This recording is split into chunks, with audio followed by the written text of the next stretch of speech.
이 느헤미야서는 이스라엘 백성들이 바벨론에 의해서 나라가 망하고 바벨론의 포로로 잡혀갑니다. 그때 예루살렘은 완전히 파괴되고 성전도 파괴돼 버렸습니다.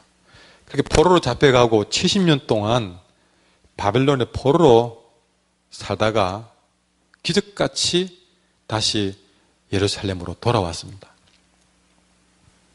그러나 70년 동안 황폐화된 예루살렘을 누구 손 하나 대지 않으니 완전히 예루살렘은 성벽도 무너지고 사람이 살 곳이 못 되었습니다. 이런 예루살렘 성을 느헤미야가 돌아와서 백성들에게 독려해서 우리 이 무너진 예루살렘 성벽을 다시 이렇게 세웁시다 하고 그들이 힘을 모아서 예루살렘 무너진 성벽을 보수를 했는데 52일 만에 완벽하지는 않더라도 그래도 성벽다운 성벽으로 그들은 완공을 해냈던 것이죠. 52일 동안. 포로에서 돌아온 사람들이 무슨 힘이 있겠습니까? 무슨 돈이 있겠습니까? 그러나 이것이 중요해서 모두가 온 마음을 다해서 52일 동안에 성벽을 재건하는 일은 쉽지 않았습니다. 왜냐하면 주변에서 많은 사람들이 그 일을 방해했기 때문입니다. 방해하고 협박하고 유혹했습니다. 그 방해와 협박과 유혹을 이겨가면서 느헤미야를 중심으로 52일 만에 성벽을 재건했습니다. 정말 한 손에는 칼을 들고 한 손에는 삽을 들고 그들은 나라를 지켜가면서 성벽을 재건했죠. 얼마나 힘들었겠습니까? 그러나 온 백성이 한 마음으로 그 일을 해내니까 기적같이 그 일을 해낼 수가 있었습니다. 바로 그 사건 뒤에 있은 얘기가 오늘 느헤미야 8장의 얘기입니다. 이것은 오늘 얘기예요. 자, 이 8장 이야기에서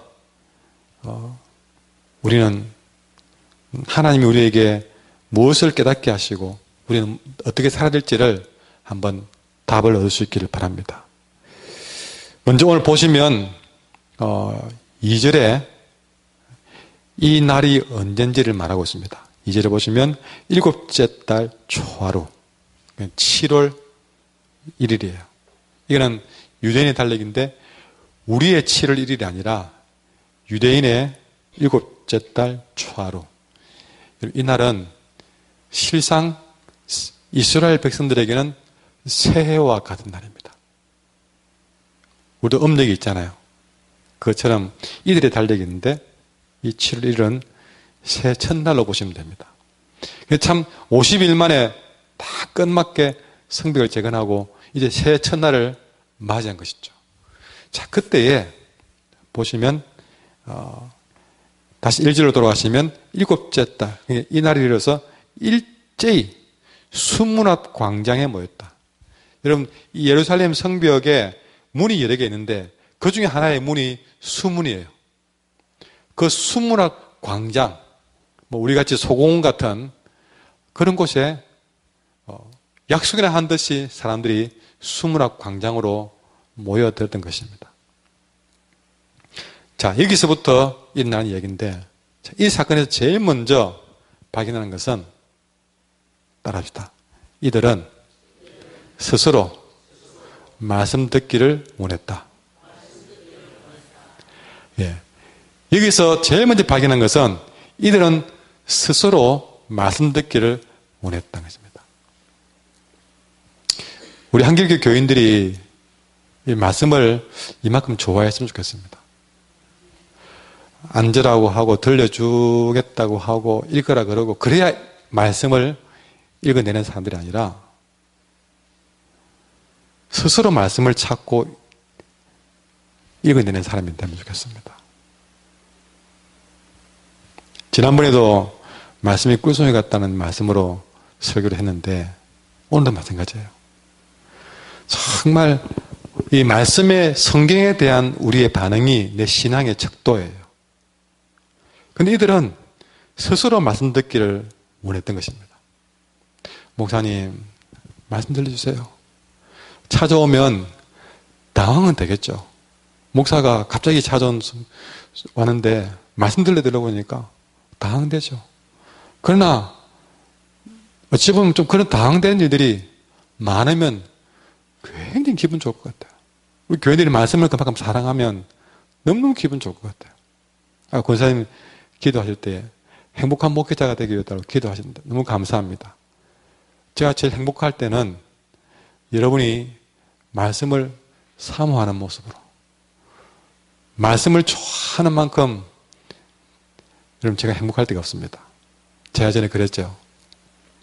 여러분 제게 잘 되주십시오. 맛있는 거 사주시고 용돈도 주시고 여러분 재밌게 대주시고 기분도 풀으시고 다 감사합니다. 그러나 여러분 제가 제일 반기고 제일 사랑하고 제가 제일 아끼는 분은 말씀에 사로잡힌 분입니다. 말씀을 좋아하는 분입니다.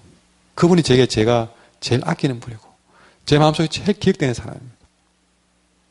저를 도와주는 사람입니다. 저를 행복하게 하는 사람입니다.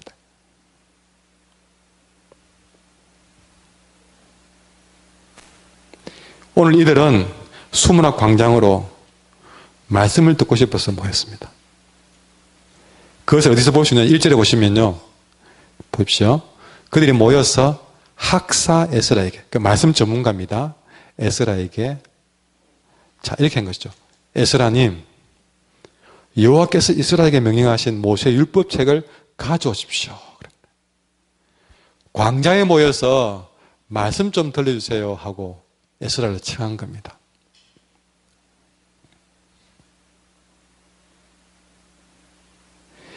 이 7월 1일은 그들의 명절 나팔절입니다.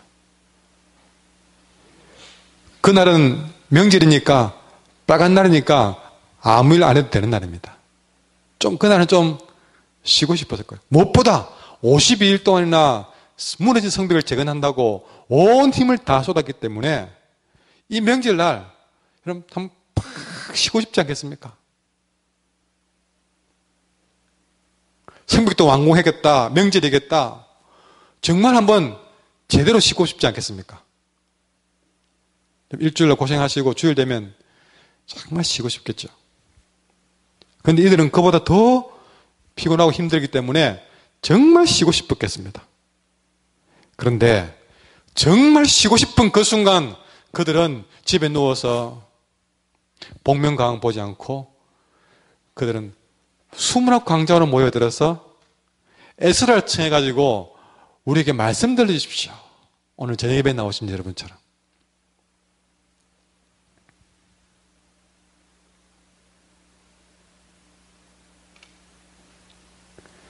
우리는 성경 읽는 것을 어떤 분들은 무슨 숙제처럼 생각하시는 것입니다. 또 세상 읽어야 되는데 다 읽고 드디어 다 읽었다. 예, 숙제하는 듯이 일하듯이 성경 읽는 것도 일이고 기도도 일이고 예배도 일이고 뭐 다 이렇게 왜 이리 교회 가면 부담스럽게 만들어? 부담이고 왜 힘들게 만들어? 성경 읽고 기도하는 거 말씀 들어서 하는 거 다 일같이 부담으로 여기는데 그러나 이들은 시킨 것도 아닌데 오히려 예외를 주었는데 기회를 주었는데 오히려 그 기회를 통해서 말씀을 듣고 싶어 한다. 정말 그들은 말씀 듣는 것을 일로 생각 안 했습니다. 부담으로 생각하지 않았습니다. 말씀 듣는 것을 여러분 그들에게 필요한 게 뭡니까? 휴식이에요. 놀랍게도 누워서 쉬는 것을 휴식으로 생각지 않고 저 산에 가서 바람 쐬는 것을 휴식으로 생각지 않고 말씀 듣는 것을 더 큰 휴식으로 얘기했다는 것입니다.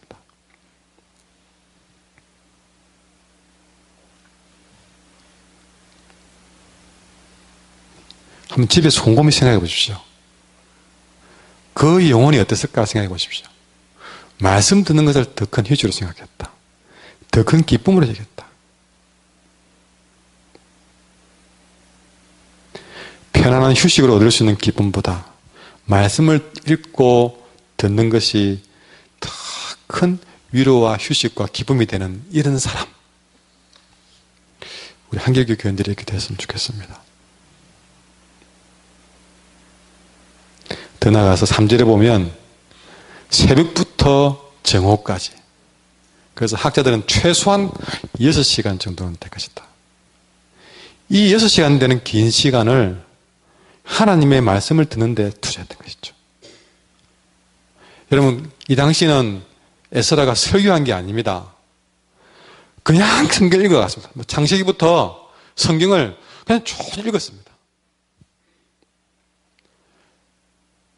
여러분, 성경 그냥 읽으면 아무리 좋은 성경도 그냥 읽으면요, 힘들거든요.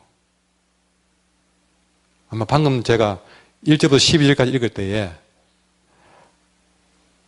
한 2번 정도는 좀 잘라서 좀 몇 개 읽지. 12줄도 길게 느낀 분이 있을 거예요. 12줄도.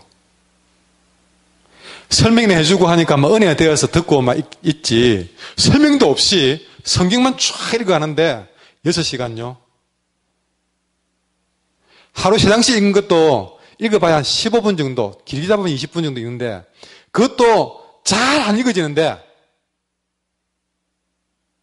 6시간을 쭉 설교 없이 성경만 쫙 읽어 나왔다. 창세기 좀 괜찮습니다. 레위기, 여러분 출애굽기, 민수기. 제가 창세기 출애굽기는 좀 그래도 사건이 있으니까 레위기, 민수기 막 넘어갔을 때.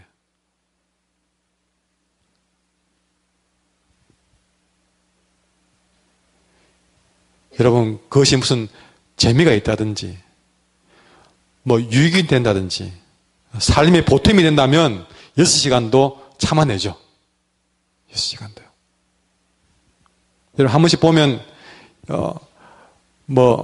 여러분, 제가 100만 원을 꺼내고, 100만 원을 딱 주면서, 여기서 무나무 10분만 하면 100만 원 드리겠습니다. 그러면요, 해낼 사람 맨 놓을 겁니다. 6시간 성경 읽으면 뭘 준다든지 살림에 보탬이 되는 무슨 뭐 냄비를 준다든지 그것도 아니에요. 아무런 것도 없는데 말씀 듣는 시간을 그렇게 집중했던 것이죠. 그만큼 이들은 주의 말씀을 사랑하고 사모했던 것입니다. 하나님의 말씀은 저 역시도 가끔 부담이 되고 짐이 될 때 있습니다. 그러나 그 말씀을 진짜 한번 파고 들어가 보면 진짜 하나님의 말씀, 여러분, 이 성경은요, 우리에게 어중간하니 보니까 짐이 되고 부담이 되지만 제대로 이 말씀을 딱 펼쳐서 읽으면 우리를 평안하게 합니다. 이 말씀이 우리의 마음에 온갖 걱정, 근심을 잠재웁니다. 말씀을 읽은 순간에 내가 그 전에 어떤 어려운 일이 있어도 그게 어디 가버린지 모를 만큼 내게 평안을 준다. 그래서 저는 이렇게 표현하고 있습니다. 세상 그 어디에서도 얻을 수 없는 평안을 준다. 뭐 할 때? 하나님의 말씀을 참 말씀으로 알고 읽을 때. 이 참된 하나님의 말씀은 게다가 기쁨이 준다. 어떤 기쁨? 세상 그 어디에서도 찾을 수 없는 기쁨을 준다 것이죠. 실제로 쉬어도 되는 날, 이들은 정말 제대로 쉬기 위해서 스스로 말씀을 청해서 이 말씀을 읽고 들었던 사실입니다. 왜냐하면 이들은 말씀을 들으면서 몸은 좀 피곤할지 몰라도 말씀을 들으면서 다시 새롭게 태어났습니다. 말씀을 보는 일이 고된 일이 아니라 기쁨을 얻어서 평안을 얻음으로 새롭게 되살아나는 경험을 한 것이죠. 말씀에는 그런 힘이 있습니다. 아무리 육신이 피곤했더라도 말씀이 감동으로 몰려올 때는요, 육신의 피곤도 밀려가 버립니다. 그리고 영적인 에너지가 팍 생기면서 내가 지금까지 도무지 감당하지 못할 거인 같은 그런 문제 앞에 가더라도 말씀으로 시험을 얻은 사람은요, 다윗이 골리앗 앞에 서듯이 담대하게, 저 사람은 도대체 어디서 힘을 얻었는가 깜짝 놀랄 만큼 여러분 그 사람의 직장과 가정생활에서 놀라운 일들이 벌어질 줄 믿습니다. 두 번째로 4절에 보시면 이들은 말씀을 제대로 듣기 위해서 특별히 자기 손으로 만든 강단을 만들었던 것입니다. 4절 보시면 그때 학사 에스라가 특별히 지은 나무 강단에 섰다. 에스라가 어디 섰느냐? 특별하게 지은 나무 강단에 섰던 것이죠.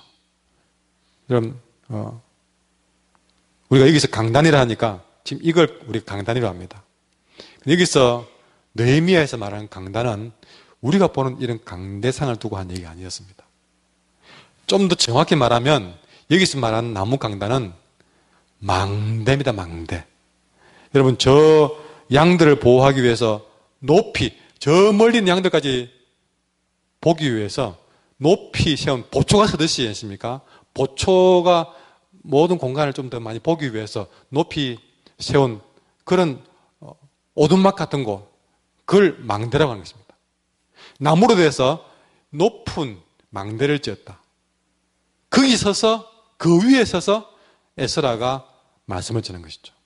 왜냐하면 수문학 광장에 몰려든 사람들이 뭐 열댓 명이 아닙니다. 수천 수만이 꽉 몰려들었는데 어디 여기서 가지고 보이겠습니까? 안 들려요. 그래서 그들은 손수 그들이 나무 망대를 만들어서 그 위에 에스라가 서게 만든 것입니다. 근데 여러분 이 망대가 주는 의미를 좀 알고 보시면 좋을 것 같습니다. 망대가 뭐냐? 이 강단이라고 말하고 망대라 말하는데 이 망대의 의미는 그 뒤에 나오는 아가스라는 책, 아가서에 보면 8장 10절에 이런 말씀이 기록되어 있습니다. 제가 읽어드릴게요. 그 아가서 8장 10절에 이렇게 표현했습니다. 나는 성벽이요 내 유방은 망대 같으니. 자, 여기서 놀라운 얘기를 합니다. 내 유방은 망대 같으니.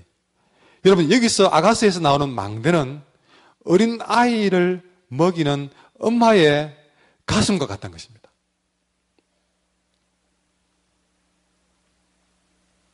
그것이 바로 망대였다. 아, 그 망대. 아이에게 젖을 먹이는 엄마의 가슴. 지금 에스라가 그 망대 위에서 백성들에게 말씀을 선포하고 있다. 뭘 말합니까? 그 망대는 그냥 나무가 아닙니다.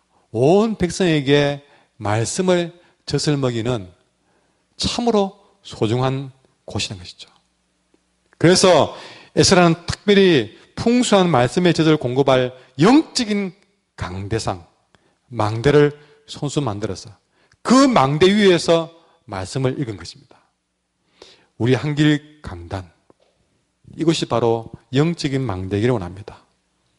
그래서 이 영적인 망대에서 엄마가 아이들에게 그렇게 젖을 먹이듯이 끊임없이 풍성한 영적인 젖과 꿀이 흐르는 에스라의 강단이 한길 강단이 되기를 간절히 소망합니다.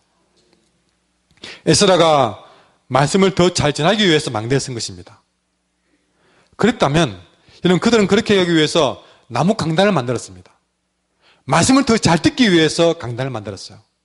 그러면 질문합니다. 여러분은 말씀을 더 잘 듣기 위해서 여러분 손으로 무엇을 했습니까?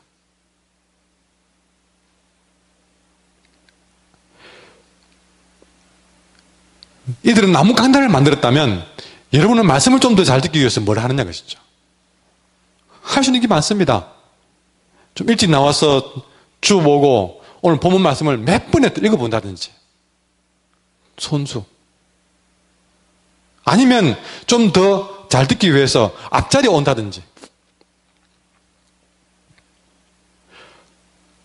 시킨 것이 아니에요. 해라고 해서 것이 아니라 손수 자기 손으로 내가 말씀을 좀 더 잘 듣기 위해서 뭘 하냐. 내가 이 저녁에 와서 졸면 집에 가서 말씀을 잘 듣기 위해서 좀 푹 쉬고 와서 망은 지시러 온다든지.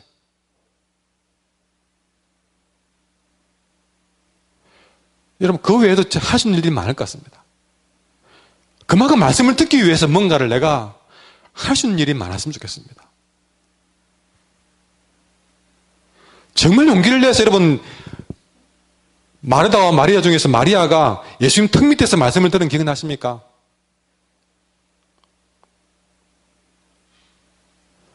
말씀을 듣고자 하는 마음으로 뭐든 하고 싶은 사람들이 나왔으면 좋겠던 것이죠. 아이고, 뭐, 오늘 또 하겠지. 설교하겠지. 오늘 뭐 어떻게 하겠지. 변화가 안 보여요. 기대감이 안 보이고, 뭔가 내가 개인적으로 손수하고자 하는 열정이 안 보이는 것입니다. 알아서 더 듣고 싶어서, 아니, 어제보다 또 더 듣고 싶어서, 더 잘 듣고 싶어서, 그걸 밴드에 올려주면 또 다시 들어보고, 또 다시 들어보고. 어떤 분은 보니까 제가 설교를 하면, 그 설교를 가지고 하나하나 타이핑까지 다 했다고 하더라고요. 혼자서. 이런 뭐 서울에 가보면 어느 교회는요, 진짜 방향들이 주일 낮에 전하는 목사님의 설교를 완전 타이핑 해가지고 교인들에게 쫙 나눠줍니다. 그런 사람도 있고, 한 번도 안 들어보고 서는 사람도 있고, 가지각색이에요, 가지각색.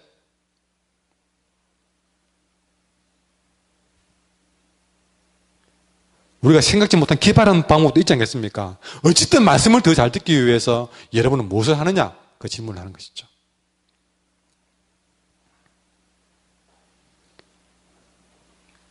날마다 이런 작은 변화들이 말씀을 사모해서 여러분이 그 일에 몸부림치는 작은 변화들이 더 많아지기를, 새로워지기를 부탁합니다. 근데 이때, 자, 높은 나무 망대에서 에스라가 설교를 하지만 그 당시에는 이런 뭐 마이크나 스피커, 음향시설이 없거든요. 근데 나무 강단만 만든 것이 아니라 이 에스라 곁에는 이 말씀을 섬기는 말씀의 조력자들이, 동역자들이 많이 세워졌습니다. 사진을 보시면 오른쪽에, 에스라의 오른쪽에 6명이 있었습니다. 마띠랴, 스마, 아나야, 우리야, 힐기야, 마세야. 자, 그 왼쪽에는 7명이 있었습니다. 브다야, 미사엘, 말기야, 하숨, 하스바다나와 스가랴, 무술람. 6명, 7명이 중요한 게 아닙니다. 좌우에 에스라의 말을 강대상에서 이렇게 양쪽에서 섬기는 자들이 세워졌는데, 이들은 에스라가 전하는 말씀을 한 말씀이라도 더 잘 전하기 위한 조력자들이었습니다. 여기서 끝나지 않았습니다. 이제는 강단 옆에서 그렇게 섰고, 저 강단 저 밑에서는요, 백성들 중간중간이 7절에 보면 13명, 그리고 레위 사람들이 13명을 비롯한 수많은 레위 사람들, 그러니까 레위 사람들은 교회를 지금으로 말하면 교회를 섬기는 사람들이죠. 그런 사람들이, 일꾼들이 백성들 중간중간이, 여러분, 우리가 한번 어디 막 저 큰 광장에 집회를 한다 합시다. 그럼 요즘은 시설이 좋아서 막 음향으로 다 커버하지만, 그래도 경찰들이 중간중간에 서가지고 통제를 하고 안내를 하고 그러지 않습니까? 그런 것처럼 중간중간이 7절에 나오는 13명과 레위 사람들이 중간중간에, 백성 중간중간에 서서 에스라가 강단에서 말씀을 전하면, 예를 들어서 자 8장 1절에 이스라엘 자손이 자기들의 성읍에 거주하였더니, 그러면요, 그 말이 음향시설이 없기 때문에 들립니까? 안 들려요. 그러면 중간중간에서 무슨 전달하듯이 에스라가 전할 말씀을 그 사람들이 중간에서 큰 소리로 율법을 낭독하고 그 뜻을 해석해주고, 여러분, 그렇게 에스라가 전하면 개중에는 몇 사람은 저게 무슨 말인데요? 그때 옆에 있던 이런 사람들이 그 말은 이런 뜻, 간단히 옆에서 설명해 주니까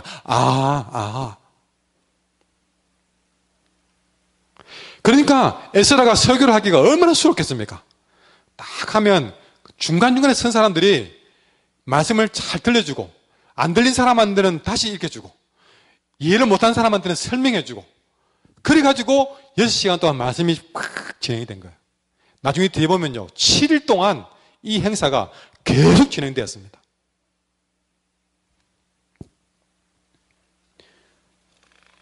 마이크 없이도 수많은 사람들이 이들이 섬기는 일로 인해서 하나님의 말씀에 감동되었습니다.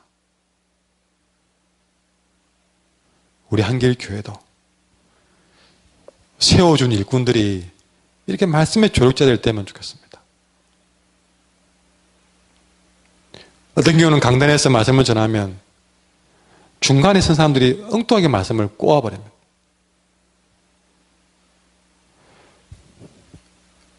사랑방을 정해줘서 좀 말씀을 좀 잘 전해주세요 하면 거기서 말씀을 끊어버립니다. 여러분, 그 중간에 사랑방을 안 모여버리면 거리에 흘러갈 물길이 뚝 끊겨버린 거예요.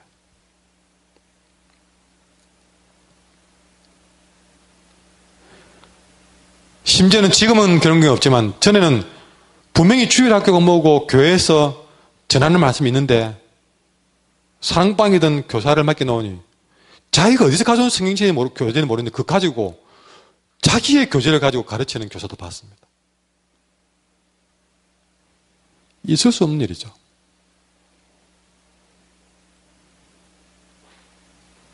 교회에서 직분을 준 게 무슨 의미가 있겠습니까? 그 모든 집사님이든 교사든 장로든 권사든 이 직분자들은 하나님의 말씀이 여러분 주변에 세워진 다른 교인들에게 더 풍성하게 은혜롭게 전달되도록 말씀의 조력자들로 세워준 것입니다.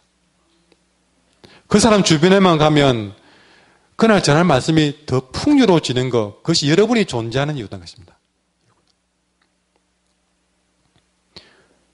단호히 말씀드리는데 말씀의 조력자로 일할 자신이 없으면 그 직분 내려놓으셔야 됩니다.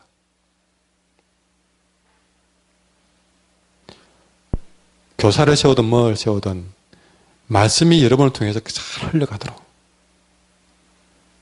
오늘 여기 서 있는 이들처럼 그렇게 하셔야 됩니다. 사랑방에서, 가정에서, 기관에서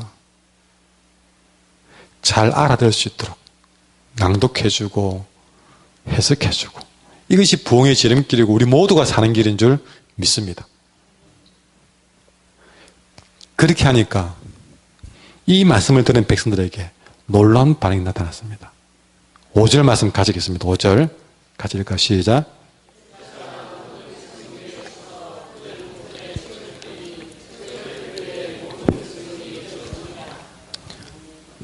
여러분, 이런 정도에 다 준비됐으니까요. 무슨 조영기 목사가 와서 폭발 같은 설교를 한 게 아닙니다.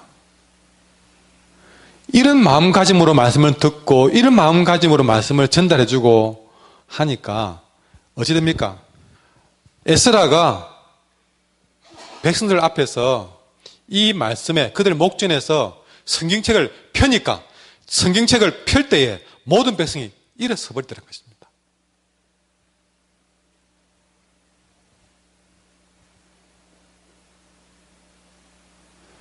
정말 그 말씀에 도무지 앉아들을 수가 없어서 벌떡 일어설 수 있는 사람.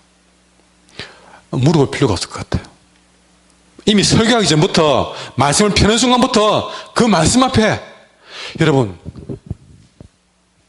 만약에 여러분 최준기 교사님 박보검이가 앞에 왔으면 어떻게 할까요? 뭘 이름만 들었지 뭐. 윤사님 김보영지 장로님께서 옆에 서시면 어떻게 하시겠습니까?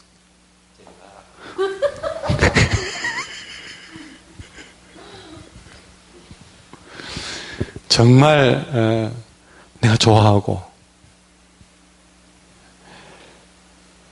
내가 정말 팬이 되어서 여러분 한번 보고 싶은 그런 존재가 내 앞에 오면 주희야 엑소가 네 앞에 왔다.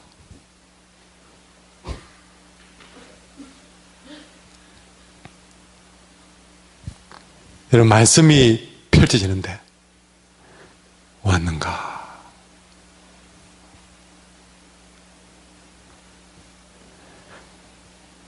우리 벌써 말씀 앞에 자발적이고 헌신적인 마음이 아직 없는 거예요. 이들은 말씀을 책을 펴는 순간 벌떡 일어났다. 말씀에 대한 존경심, 사모함 그것이 여기서 나는 거예요. 우리는 말씀 앞에 반응하셔야 됩니다. 어떻게 반응해야 되느냐? 따라합시다. 몸으로 반응. 반응합시다. 이들은 어지러보니까 일어섰습니다. 6절에 몸을 굽혀 얼굴을 땅에 댔습니다. 예. 이름만 들어도 몸이 막 반응이 와요, 반응이. 아무리 안 그러려고 뭐 입꼬리 올라간다든지 어쨌든 몸에서 반응이 와요. 두 번째, 따라합시다. 마음으로 반응합시다. 6절에 말씀을 보는 순간부터 마음이 요동쳐서 그 여호와께 경배했다. 경배했다. 세 번째 따라합시다. 입술로 반응합시다. 여러분 말씀을 들려줄 때 그들은 6절에 모든 백성이 손을 들고 아멘 아멘 아멘 아멘 입술로 반응했습니다. 또 합시다. 삶으로 반응했습니다. 여러분 이들은 그 말씀을 듣기만 한 것이 아니라 그 말씀을 살아내야 되겠다는 마음으로 말씀을 들었습니다. 한 번 더 합시다. 헌신으로 반응했습니다. 여러분 이들은 말씀을 들을 때 몸을 굽혀버렸습니다. 얼굴을 땅에다 대고 하나님을 경배했습니다. 이거는 뭡니까? 하나님께 항복입니다. 내 자신을 드리는 거예요. 안 되겠다. 그냥 내 자신을 드려야 되겠다. 말씀에 몸으로도 해보고 입으로도 해보고 그래 안 되겠다. 그냥 내 몸을 드려야 되겠다. 내 모든 마음에 내 마음, 내 전부를 하나님의 말씀 앞에 내가 한번 그대로 살아봐야 되겠다. 이게 헌신의 것이죠. 우리는 이렇게 말씀 앞에서 한 가지든 두 가지든 아니면 전부로든 말씀에 반응하셔야 됩니다. 물에다 파도 치면 반응이 밀리든 어쨌든 물에 조그만 파도에도 반응이 오고 작은 새소리에도 우리가 마음에 파동이 오는데 왜 위대한 하나님의 말씀은 나를 휘둘지 못하느냐. 그리고 가장 큰 반응을 9절에서 표현하고 있습니다. 9절에 이 말씀을 낭독하고 깨닫는 순간 백성이 이 말씀을 듣고 다 울어버렸다고 했습니다. 몸으로도 반응하다가 마음으로 반응하다가 입술로 반응하다가 내 자신을 들여보다가 결국 그들에게는 울음이 터져버렸습니다. 안 터질 수가 없어요. 에스더가 강대상 위에서 뜨거운 마음으로 말씀을 선포하고 있고 중간중간에 말씀의 동역자들이 뜨거운 마음으로 말씀을 전달해내고 있고 백성들이 뜨거운 말씀으로 그 말씀을 벌떡이나 들으니 이 말씀이 불덩이가 되어서 여러분 안 터지는 것이 기적이죠. 울음이 터져버렸던 것입니다. 그 울음은 말씀을 읽기만 했는데도 회개하는 마음이 들어서 울어서는 사람도 있고 감사하는 마음이 생겨서 우는 사람도 있고 어떤 이유든 그들은 울음이 터지고 말하는 것입니다. 이런 왜 그런 줄 아십니까? 저 신약 성경의 히브리서 4장 12절에 보면 성경이 어떤 것인지를 말하고 있습니다. 성경이 이렇게 말했습니다. 하나님의 말씀은 살아있고 활력이 있어 좌우의 날이 선 어떤 칼보다도 예리해가지고 이 말씀이 탁 내 마음에 들어오는 순간 칼보다 더 예리해가지고 내 혼을 찔러 쪼개고 이 말씀은 내 영을 찔러 쪼개고 내 관절과 고수를 찔러 쪼개버리기 때문에 이 말씀이 내 마음에 들어오면 반응 안 할 수가 없고 울음이 안 터질 수가 없더란 것입니다. 그러나 이렇게 말씀에 반응하는 것이 기적이 아니라 이런 말씀을 들어도 아무 반응 없는 것이 기적이라는 것입니다. 하나님 앞에 나왔어도 그분의 말씀을 들으면서도 여전히 회개할 줄 모르고 여전히 우리가 마음에 반응이 없고 몸에 반응도 없고 눈물도 안 터진다. 여러분 따라합시다. 나는 말씀을 들으면서도 그 말씀 앞에 울어본 적이 언제였던가?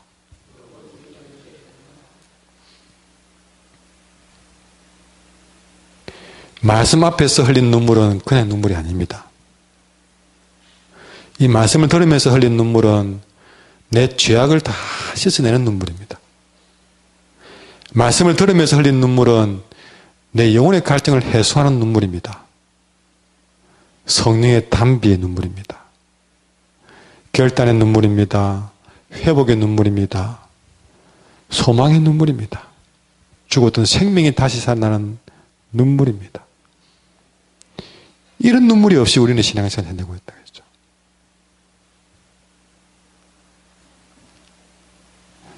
한 번 더 따라합시다. 울어야 삽니다. 말씀이 나를 울게 할 때 제대로 울어야 내가 삽니다. 한 번 더 따라합시다. 말씀이 나를 울게 할 때 제대로 울어야 내가 삽니다. 말씀을 그냥 지나치지 말고 말씀이 내 마음을 반응케 하고 나를 울게 할 때 제대로 울어야 산다. 한 번씩 그러잖아요. 말씀을 듣고 때로는 그 말씀이 내 마음 사로잡으면 뭐 끝났다고 집에 갈 생각하지 말고 그렇게 할 때는 때로는 그 말씀 붙들고 울고 기도하고 있다가 몇 시간이 됐지 몰라도 생각 없이 울게 하실 그때 울면서 하나님 앞에 나아가 보십시오. 어디 기도원이고 부흥이고 다닐 필요가 없습니다. 말씀이 내 마음에 사로잡는 순간 여러분 주일 낮에 말씀을 들었는데 마음이 그렇게 나를 울게 만들고 반하게 만들고 내 말 붙들면 그날 좀 점심 굶으면 어떻습니까? 죽습니까? 인사 좀 안 하고 사람 안 보면 어떻습니까? 그 말씀에 사로잡혀서 앉아서 기도 좀 하고 몇 시간 될지 몰라도 그렇게 기도하고 좀 뭔가 거기서 매듭을 짓고 나가는 그런 사람들이 좀 나와야 되겠습니까? 그냥 끝났다고 오르륵 끝났다고 오르륵 가버리고 그냥. 예. 저는 중고등부 학생들 데리고도 한번 수련회를 갔는데 막 찬양하고 말씀을 전하고 이제 뭔가 다음 2부 순서가 객대에 있었습니다. 그날 각 팀 장기자랑 대회를 준비돼 그랬는데 이제 찬양하고 막 그날 설교를 하고 나는데 이 학생들이 기도 터져버려 가지고 나중에는 그때는 종이 있잖아요. 해도 기도가 중단 안 되는 거예요. 안 되겠다. 순간 판단력으로 불 꺼라. 음악 틀어놓아라. 그 교사들 중간에 서서 같이 기도해라. 기도를 못 끊어가지고 얘는 중고등부 학생들이에요. 어른들도 아니고. 그는 끊는 것이 잘못됐다. 무슨 장기자랑 그건 안 했다고.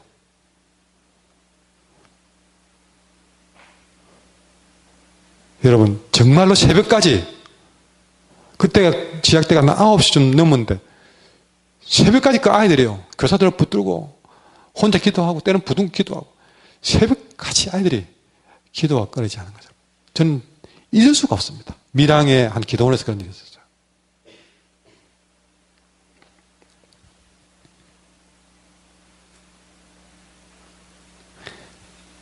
여러분 이들은 이렇게 말씀 앞에 반응할 줄 아는 인생이었던 것입니다. 우리 한국의 교인들 오늘 말씀의 제목을 다시 한번 보십시오. 말씀이 펼쳐질 때 일어난 사람들. 말씀이 펼쳐지는 것만으로도 일어날 수 있던 사람들. 완전 준비된 사람이었습니다. 그게 말씀만 넣어버리니까 그들이 그렇게 반응하고 그들은 울음이 터지고 그 다음에 여러분 뒤에 보시면 여러분 이들의 8장 뒤에 보시면 18절에 에스라는 첫날부터 끝날까지 날마다 하나님 말씀 율법책을 낭독하고 무리가 1회 동안 7일 동안 절기를 지키고 이들째 날에 규례를 따라 성회를 일주일 내내 날마다 이 말씀의 집회가 끊이지 않다는 사실이죠. 이런 놀라운 일들이 저와 여러분의 삶에 일어나기를 간절히 소망합니다. 다른 일에 여러분 반응하지 말고 아까 낮에 도우미 사모님 라면 때문에 그렇게 여러분 기분 나빠하고 시간 보냈니? 얼마나 하나 부끄럽겠습니까? 왜 우리 인생은 그런 어줍지 않은 일에 반응하고 살아갑니까? 위대한 말씀에 반응하지 않고 왜 그런 말 한마디에 그런 것에 반응하며 기분이 나빠도 좋았다 그렇게 인생을 살아갑니까? 우리 한국의 교인들은 그런 가벼운 인생 되지 않기를 원합니다. 오늘 그보다 말씀에 더 반응하고 그 말씀에 더 헌신된 모습으로 그렇게 다듬어지기를 끊임없이 저는 우리 교인들에게 부탁합니다. 세상 일에 일희일비하지 마시고 정말 말씀 앞에 반응하며 살아갑시다. 함께 찬양하겠습니다.